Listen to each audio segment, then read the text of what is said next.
Hello all, thanks for tuning in and watching this quick and easy tutorial on how I refurbished and distressed a denim jacket. Um, I will be celebrating my golden birthday this July, so I chose a saying that says stay golden for pictures that I'll be taking, and did a little rhinestoning along with the lettering and some flowers, and I added a little special detail to the back of the collar as well, as you'll see in the pictures at the end. How I achieved this, I typed up the letters that I wanted in my silhouette program and I cut them out, and then I used that stencil to trace with a Sharpie onto the jacket. Once I had everything traced out, I removed the main stencil but left all the inside pieces to complete letters. And I went in with a gold foil paint. I got this paint from Hobby Lobby. It's a really watery paint, easy to work with, but it's a true gold. Usually if you use any type of craft paint, a true gold is hard to find that actually glistens. This was a very pretty gold paint that I came across, and I'll link it below.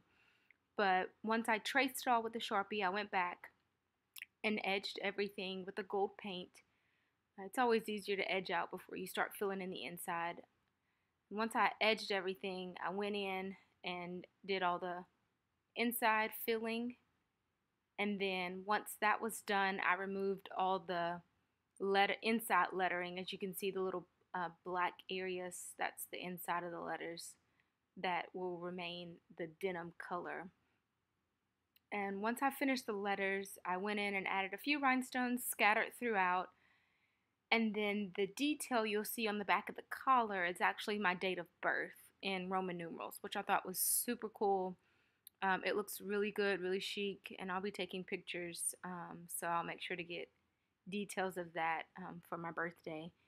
And I felt like something was missing as I was finishing it, so I added a few daisy-like flower details in it, and added a little more heavy stones around the flowers, and then I did the same floral pattern on the left collar, and then finished that off with some rhinestones. The only thing that I didn't show right now, because it's not 100% finished, I distressed a little piece at the front left shoulder, and I'm going to put a gold sequin fabric behind that, and I can post that final picture in the comments below once that's all done. But I wanted to post this video. This was super easy. I thought it'd be way more complicated than it was. I bought a very inexpensive jacket at a local thrift store. I think it was like $16. Great quality jacket. And it was kind of already distressed in the beginning, so I didn't have to do too much to, make it look distressed like I wanted it. But super easy project. It took me about an hour, hour and a half from start to finish. So if you have any questions or want any further details, just look below and I'll have everything tagged. Thanks for watching, and I hope you follow my channel. Thank you.